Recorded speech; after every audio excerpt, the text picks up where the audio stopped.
Vocês falaram que não basta leis, também tem que ter todo esse... E você falou do aparato que vai desde a pessoa nos órgãos públicos, né? Isso. Pessoa que julga, pessoa que vê isso aí. Ainda vocês veem muito problema em que sentido? Porque essas pessoas, na teoria, estariam sabendo da lei ou mais instruídas. Porque tem uma coisa na cabeça deles que eles já minimizam também de cara? Como que é? Assim, você me desculpa, Ana. Pode falar. Vai lá. Nervosa, Manda bala! Fala. Eu fico nervosa. Fale. Eu vou te dar alguns exemplos. Tá. Eu tenho certeza absoluta que você se lembra do caso da modelo, a Mari Ferrer. Você Mariana se Ferrer. lembra da Mariana Ferrer, que teve aquele problema que ela foi vítima de um estupro e na audiência o advogado do cara violentou ela de todas as formas, com imagens íntimas e outras coisas, na audiência. Ah, é verdade. E após isso, criou-se uma lei, né, que colocou Combate. um artigo lá no código dizendo que essas vítimas não podem ser humilhadas em audiência, expostas, mas aqui. É um tal de violência institucional. Mas olha aqui uma coisa. Você entende que foi criada uma lei Pra falar o básico. O óbvio. Exato. O judiciário não tinha que ser um ambiente que acolhe, que protege essa vítima? Como assim estavam um promotor e um juiz ali E um defensor. e vendo toda essa violência contra essa mulher e ficaram inertes?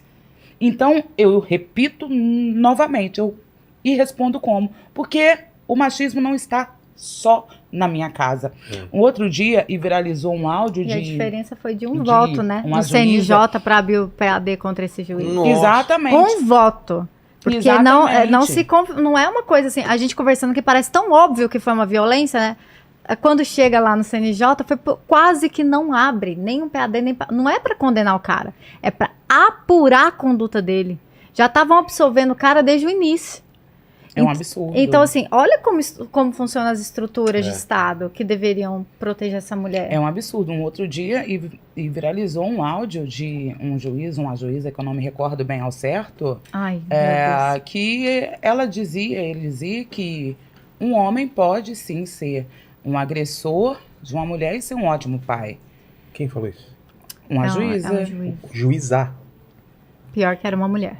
E aí, Pode, mas e daí? essa conta não fecha. Exatamente. Essa conta não fecha. Ele pode pagar todos os impostos? Nossa, Essa esse cara conta paga... não fecha. paga as- Não tem como um Não homem tem como. ser um agressor de mulheres e ser um ótimo pai. O primeiro ponto é o exemplo.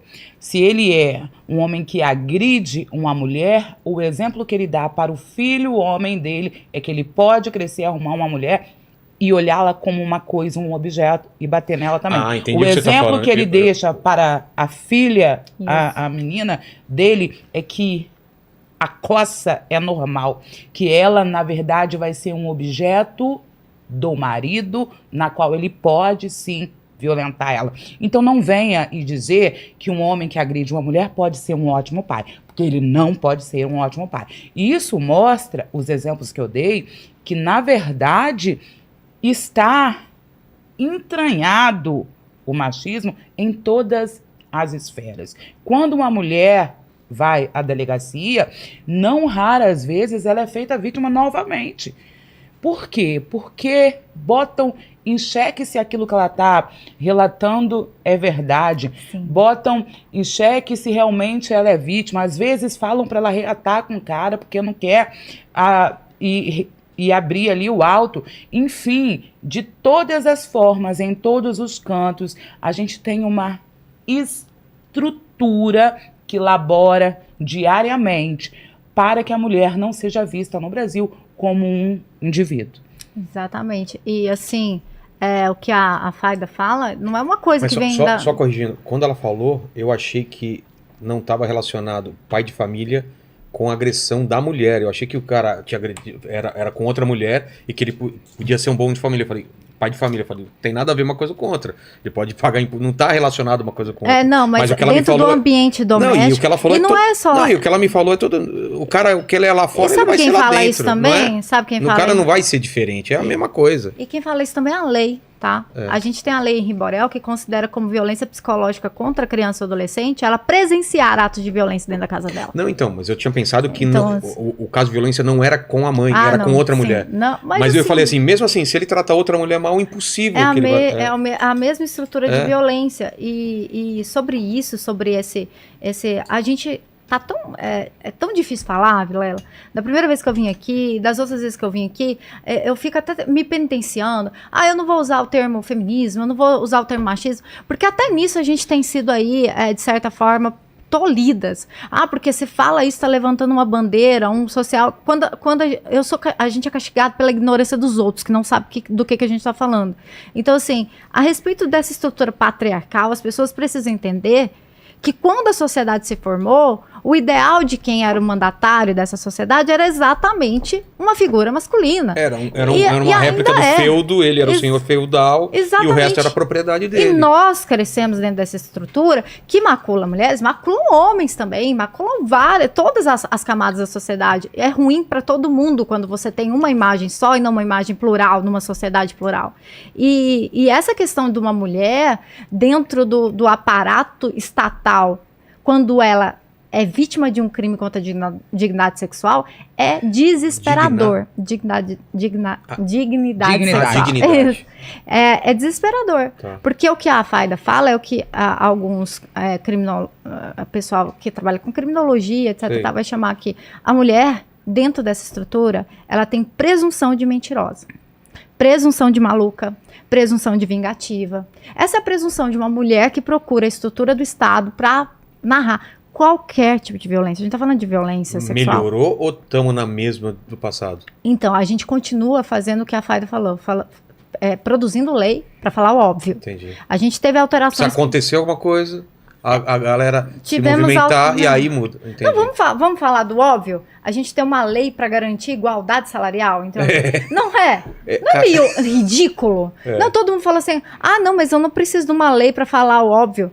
Tem hora que o óbvio... Precisa ser dito. Porque não tem escrito, tem na cabeça, mas não tem garantido. Exato. A gente vem com uma lei agora falando que uma mulher, ao denunciar, ao pedir uma medida protetiva, ela não precisa mais de se socorrer do direito penal. Porque Como assim? O que é se socorrer? O que quer dizer isso? Antigamente, para a mulher conseguir uma medida protetiva no âmbito de uma delegacia de polícia, por exemplo, ela tinha que narrar um fato criminoso. E fala, eu quero uma medida porque alguém eu preciso exatamente de um crime para eu pedir essa medida protetiva.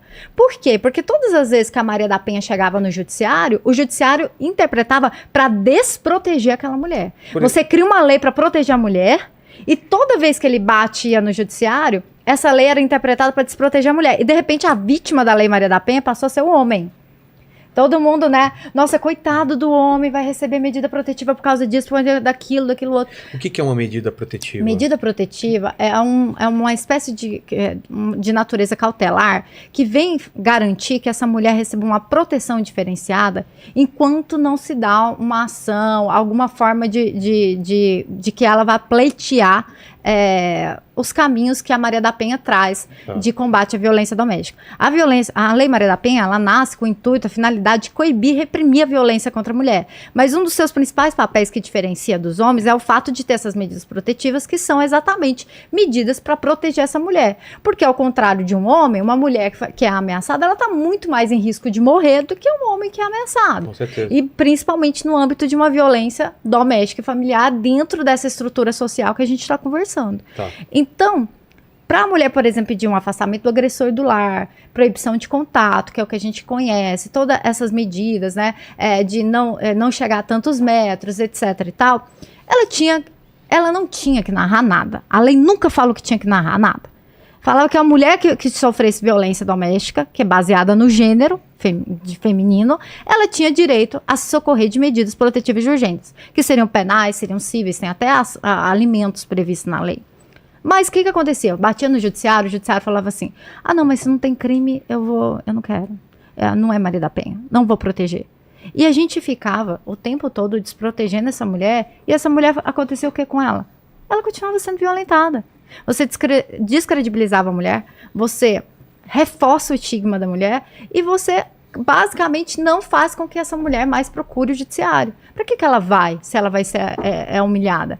Então, era tão assim que todas as vezes que a Lei Maria da Penha bateu em discussões, a gente protegeu a mulher. Quando a Lei Maria da Penha começou, que ela trazia que caberia a lei numa relação íntima de afeto, a discussão era se essa relação podia ser passada, presente ou futura, ou tinha que ser atual. A discussão era tão grande, Vilela, que lá em 2013, há 10 anos atrás, uma mulher procurou uma juíza pedindo uma medida protetiva em relação ao relacionamento dela. Só que não era um relacionamento passado. Ela era a ex-namorada do cara. E a juíza entendeu que não, que a Maria da Penha só cabia para relacionamentos atuais. Nossa. Quem que era essa mulher? Elisa Samúdio. Putz. Você tá entendendo? Então, toda vez que você desprotege uma mulher, você tá correndo o risco de matar essa mulher. Essa é a questão. Então, é muito pontual que se fala sobre o judiciário ser assim, porque quando você pega a justificativa do projeto de lei 14.550 da Simone Tebet, feito com a Bianchini e o Thiago Pierbon, que são promotores e uma autora, ela traz todos os julgados em que houve desproteção da mulher e traz um fator assustador. 89% dos casos de Maria da Penha do TJDFT eram desclassificados, não era Maria da Penha para eles. Então, eu vou resumir. Tá. Eu vou resumir.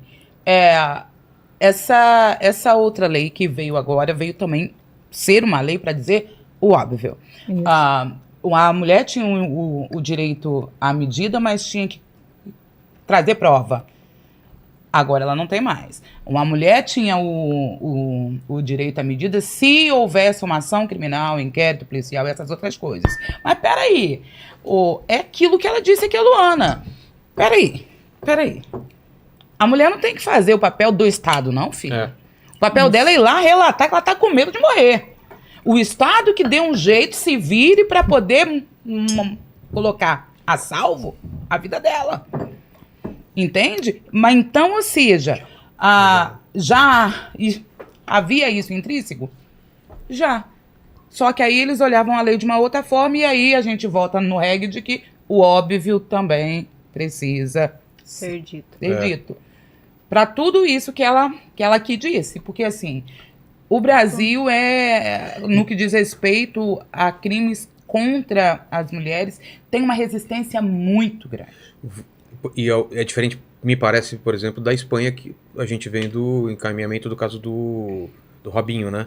É Daniel Alves, né? Da Espanha. O do Robinho. O Robinho é na Itália. É na Itália, desculpa. Isso. Porque fizeram gravações, os caras fizeram um trabalho muito bom, senão não ia pegar. Mas no caso Mariana Ferrer, o trabalho foi muito bem feito. Foi? Eu acho. Chegou na hora. Como foi o dela? Eu acho tão engraçado, porque as pessoas partem do pressuposto que a Mariana Ferrer era uma interesseira que veio acusar uma pessoa específica. Só dá o contexto, porque... Mariana Ferrer, ela do caso, é uma menina que estava numa boate conhecida de Santa Catarina e que ela subiu no camarote, foi estuprada e ao sair do camarote, ela era virgem, chegou em casa. E aí, quando ela foi tirar a roupa para tomar banho, que ela se deu conta que o Boris cheio de sangue, que algo tinha acontecido. Então, assim, as pessoas acham que tratava-se de uma mulher que queria ganhar fama, que queria isso, que queria aquilo, e trabalhando sempre com essa ideia de não sustentar, ela não consegue nem contar o que aconteceu, ela não sustenta a fala dela, porque na audiência é isso, é aquilo.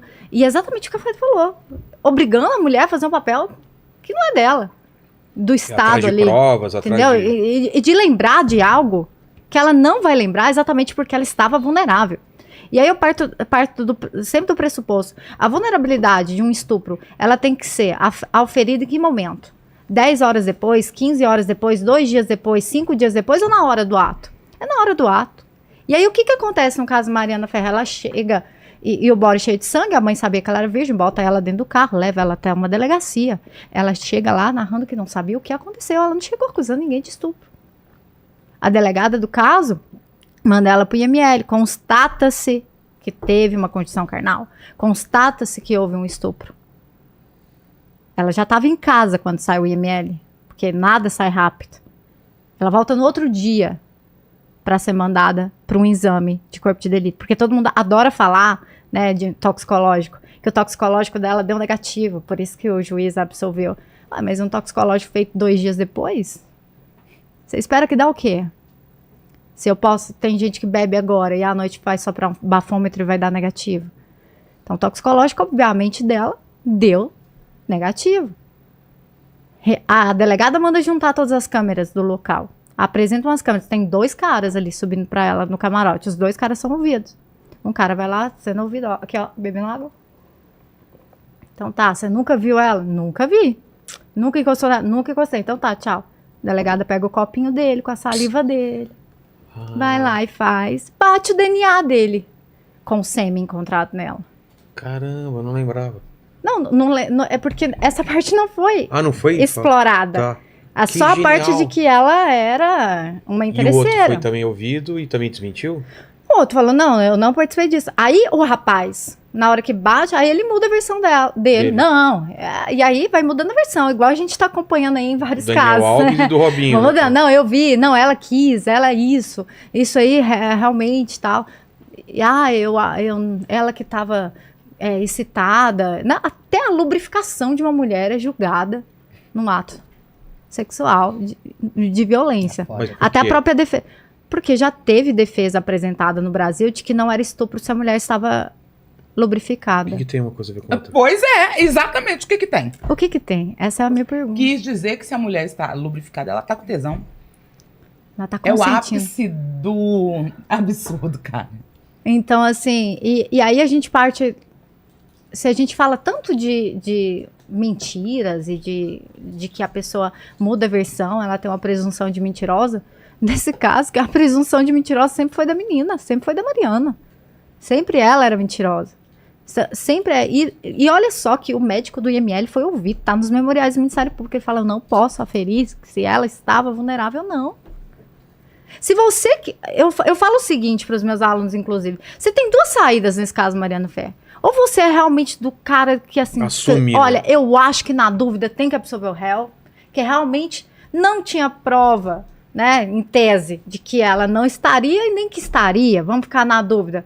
Não, eu vou nessa linha aqui. Eu desprezo esse laudo, que pra mim e nada é a mesma coisa, porque é feito depois de 2 dias. E eu falo, não, na dúvida eu vou absolver o réu. Ou então eu uso o que o STJ e que toda a doutrina em relação a crimes contra a dignidade sexual fala. Em crimes contra a dignidade sexual, que vale a palavra da mulher.